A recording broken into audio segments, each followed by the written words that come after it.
Hello students, welcome to online class of EVS of class 4. So student, we have already started the chapter 7. So let's continue our chapter. So student, in the previous class we read about plants and trees, types of trees. Trees are useful. And now in the today class we read about deforestation. So let's start. See, it is sad to see human beings carelessly cutting down the trees. They do not realize that it will create an imbalance in nature and affect the environment.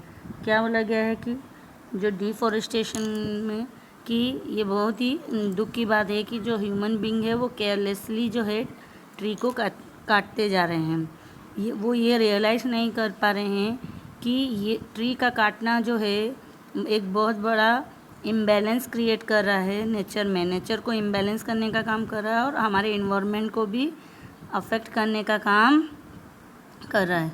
So student, if you asking what is deforestation, अगर तुमसे question पूछा जाए what is deforestation तो क्या answer दोगे? Yes, the process of cutting down of tree is called deforestation. So now causes of deforestation, क्यों deforestation हो रहा है वो देखो। Due to increasing population we need more land for agriculture, building houses, constructing roads, railway tracks, dams, etc. So forests are being cut to get land for all this purpose. So population में increase होने के कारण हमको चाहिए land, किसके लिए? हमको बहुत लैंड की ज़रूरत पड़ रही है, ज़मीन की ज़रूरत पड़ती है। किसके लिए? एग्रीकल्चर के लिए, बिल्डिंग हाउसेस बनाने के लिए, रोड कंस्ट्रक्ट करने के लिए, रेलवे ट्रैक्स बनाने के लिए, डैम बनाने के लिए। तो इन सब चीज़ों के लिए हमको लैंड की ज़रूरत पड़ रही है। क्यों? Due to increase in population के इंक्रीज़ होने के कारण इन सब चीज़ों की हमको ज़रूरत पड़ रही है। So forest are being cut to get land, और उसी के लिए जो है फॉरेस्ट को क्या कर जा रहा है, कट करते जा रहे हैं, जिससे कि हमको लैंड मिले इन सब चीज़ों को बनाने के लिए। तो ये एक कॉज है कि पॉपुलेशन में इंक्रीज़ होने के कारण हमको लैंड की ज़रूरत पड़ रही है to create different things. So we cut down the forest for land to making all these things. तो हम लोग फॉरेस्ट को जो है फॉरेस्ट में ट्रीज का कट डाउन करते जा रहे हैं इन सब चीज़ों के लिए। अब नेक्स्ट है तुम्हारा कॉजेज़ क्या? Wood is one of the main reason for which trees are felled in the village. It is used as a fuel. Often animals like cattle, goats and sheeps are left to graze on the same patch of land causing deforestation. तो क्या बोला गया कि would भी एक जो है main reason है ट्रीज़ के फॉल होने का। क्यों मेन रीज़न है? क्योंकि जो विलेजेस में हैं ट्रीज़ को एज ए फ्यूल यूज़ किया, वुड जो है एज ए फ्यूल यूज़ किया जाता है। और उसके साथ साथ जो एनिमल्स होते हैं जैसे कि कैटल्स जो होते हैं, जैसे कि तुम्हारा कैटल है एनिमल्स में, जैसे कि गॉट्स है, शीप है, इन सब को भी उस लैंड में छोड़ दिया जाता है चरने के लिए, ग्रेज करने के लिए, मतलब छोड़ दिया जाता है लैंड में जिससे कि वो वहाँ पे चर सके। और वो भी एक कारण है डिफॉरेस्टेशन का कि वुड का यूज़ कर रहे हैं फ्यूल के लिए, और जो है कैटल से उनको जो है छोड़ दे रहे हैं जिससे कि वो उसी लैंड में उनको छोड़ा जा रहा है। तो ये दो मेन कॉजेज़ हैं जिसके कारण जो है डिफॉरेस्टेशन हो रहा है। Now effects of deforestation. So first you have to question is given what is wood used for. So wood किसके लिए यूज़ किया जाता है? तो you have to write your answer yourself. इस क्वेश्चन का आंसर तुमको खुद बताना है, क्यों करा जाता है। तुम लोग जानते हो वुड का यूज़, तो ये आंसर खुद बताना है तुमको। इफ़ेक्ट्स ऑफ डिफॉरेस्टेशन, अब डिफॉरेस्टेशन का इफ़ेक्ट क्या हो रहा है, क्या हमारे ऊपर इफ़ेक्ट पड़ रहा है। तो deforestation has a long term harmful impact not only on the environment but also on human beings. So deforestation long term में हार्मफुल इम्पैक्ट छोड़ रहा है, खाली इन्वायरमेंट के लिए नहीं, मतलब बहुत लंबे डिफॉरेस्टेशन जो है बहुत लंबे समय तक के लिए एक बुरा असर छोड़ रहा है, ना ही इन्वायरमेंट के लिए खाली नहीं बल्कि ह्यूमन बींग्स के लिए भी। अब क्या है वो देखो, let study its ill effects. अब उसका इफेक्ट क्या क्या है देखो। नंबर है तुम्हारा 1, when trees are cut down there will be no roots to bind the soil, it will be washed away by wind और flowing water and the earth will be barren, no crop can grow without soil. क्या बोला गया है कि trees का अगर इसी तरह से कट डाउन होता चला गया तो जो रूट्स, ट्रीज़ के जो रूट्स होते हैं वो नहीं होंगे सॉइल को बाइंड करने के लिए, मतलब सॉइल को अच्छे से पकड़ के रखने के लिए, और it will be washed away. और उसके कारण क्या होगा, जो सॉइल है, ट्रीज़ नहीं होंगे तो रूट्स नहीं होंगे, और रूट्स नहीं होंगे तो जो सॉइल को बाइंड करते हैं रूट्स, तो वो सॉइल जो क्या होगा, वॉश अवे हो जाएगा। किससे वॉश अवे हो जाएगा, या तो विंड में उड़ता चला जाएगा या फिर जो वाटर, रेन वाटर में फ्लो होता चला जाएगा। एंड उस जगह के लैंड को या अर्थ को हम लोग बोल सकते हैं कि उसको क्या बना देगा, बैरन कर देगा। तो उस जगह को बैरन कर देगा। Barren means not fertile. And अगर सॉइल फर्टाइल नहीं हुआ तो वहाँ पे क्रॉप भी, no crop can be grow without soil. और सॉइल अगर फर्टाइल नहीं है तो वहाँ पे कोई सा क्रॉप भी ग्रो किया नहीं जा सकता है। बंजर जिसको बोलते हैं वही, बैरन मतलब बंजर। तो वो अर्थ जो है वो बंजर हो जाएगा और वहाँ पे कोई भी क्रॉप ग्रो किया नहीं जा सकता है। नेक्स्ट है तुम्हारा, trees provide oxygen to us, in the absence of trees the amount of carbon dioxide in the air will increase, animals and human beings will have difficulty in breathing. क्या बोला गया है कि जो ट्री से वो ऑक्सीजन प्रोवाइड करते हैं, अगर ट्री एब्सेंस होने लगे तो क्या हो जाएगा, जो कार्बन डाइऑक्साइड का अमाउंट है वो क्या हो जाएगा, वो इंक्रीज़ हो जाएगा।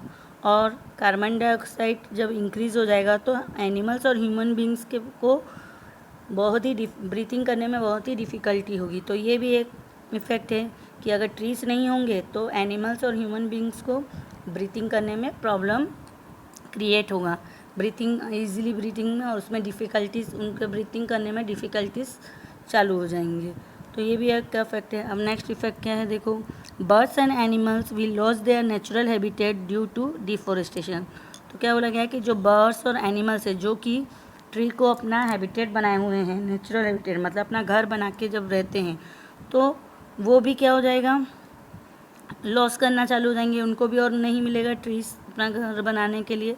तो ये भी होता है डिफॉरेस्टेशन के कारण, जिससे कि ये भी एक इफेक्ट देखने को मिल रहा है कि जो बर्ड्स और दूसरे एनिमल है जो कि ट्रीज़ पे रहते हैं, उनका घर उनसे छूट जाएगा और उनके लिए घर बनाने के लिए ट्रीज़ और नहीं रहेंगे। तो ये भी है एक। अब नेक्स्ट है, the atmosphere will become dry with less rainfall. और जो एटमॉस्फेयर है वो क्या हो जाएगा, ड्राई हो जाएगा। अगर ट्रीज़ नहीं होंगे तो रेनफॉल नहीं होगा, और रेनफॉल नहीं होगा तो वो जगह कैसे हो जाएगा, ड्राई हो जाएगा। तो लेस रेनफॉल के कारण जो एटमॉस्फेयर जो है वो क्या हो जाएगा, एटमॉस्फेयर बिकम ड्राई, जो एटमॉस्फेयर है वो ड्राई हो जाएगा। अब नेक्स्ट है, trees bind the soil as well as absorb rain water that falls on the earth, excessive cutting of trees will lead to natural calamities like landslides and floods. क्या बोला गया है, ट्रीज जो है सॉइल को bind करके रखते हैं और उसके साथ साथ जो है रेन वाटर को एब्जॉर्ब करने का काम करते हैं जो कि अर्थ पे गिरता है। तो अगर ज़्यादा कटिंग होगा ट्रीज़ का, जो है एक्सेसिव कटिंग अगर ट्रीज़ का इसी तरह से हुआ तो वो क्या प्रॉब्लम क्रिएट करेगा कि जो नेचुरल क्लाइमेटीज है उसको लाने का काम करेगा। कैसे, जैसे कि लैंडस्लाइड है, फ्लड्स है। लैंडस्लाइड मतलब लैंड का गिरना, या फिर लैंडस्लाइड है, और फ्लड्स मतलब बाढ़ आना। तो क्या होता है, जो ट्रीज़ है वो उस जगह के सॉइल को बाइंड करके रखते हैं। तो अगर ट्रीज़ का कटिंग इसी तरह से चलता जाएगा तो वो जगह का जो सॉइल है वो लूज़ हो जाएगा, और उससे जो है नेचुरल क्लाइमेटीज होने के चांसेस जो है वो बढ़ जाते हैं। तो अब नेचुरल क्लाइमेटीज तो जानते हो क्या क्या, बाढ़ आना, ड्राई होना, इसी तरह से होगा। So student, do you know that it can take 1000 years to form 1 inch of soil. That is why it is so important to preserve the soil that the earth has. क्या तुम ये जानते हो स्टूडेंट कि जो है 1 inch of soil बनने के लिए 1000 ईयर्स लगते हैं। तो इसीलिए ये इम्पोर्टेंट है, ये ज़रूरी है कि हम लोग सॉइल को प्रिजर्व करें जो कि अर्थ पे है। So student, Now next is given here, match the following. Scan the lesson to find the answer. That you have to given match the following. So we will do match the following. See, number 1 is your overgrazing. तो overgrazing में कौन सा आ सकता है? देखो यहाँ पे क्या होगा ओवरग्रेजिंग. ओवरग्रेजिंग कौन करते हैं? एनिमल्स. तो we put here 1. Now Van Mahotsav. So Van Mahotsav is Van Mahotsav. अब वन महोत्सव के बारे में तुम लोग थोड़ा बहुत तो जानते ही हो और इसके बारे में डिटेल में हम लोग चैप्टर में पढ़ेंगे. तो देखो वन महोत्सव का क्या होगा? Process of planting trees. So it will B 2. Now third animals. अब एनिमल्स का क्या होगा? एनिमल्स का क्या होगा? कहाँ रह सकते हैं? हैबिटेट में. तो ये हुआ तुम्हारा 3 नंबर. अब एफॉरेस्टेशन क्या था?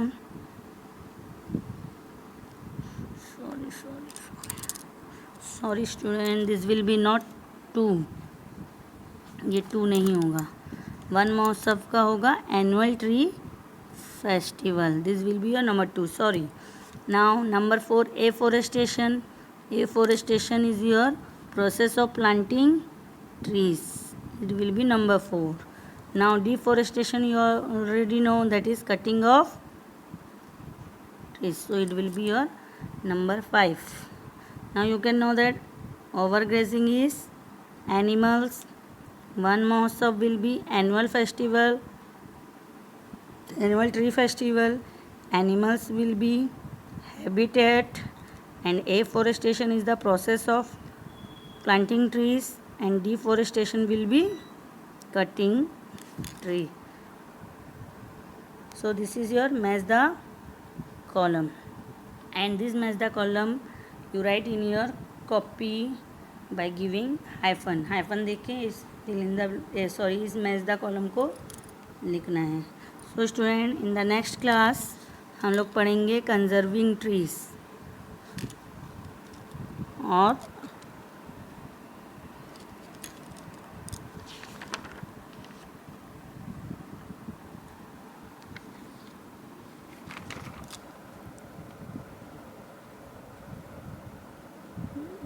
कंजर्विंग ट्रीज जिसको बोला जाता है एफॉरेस्टेशन.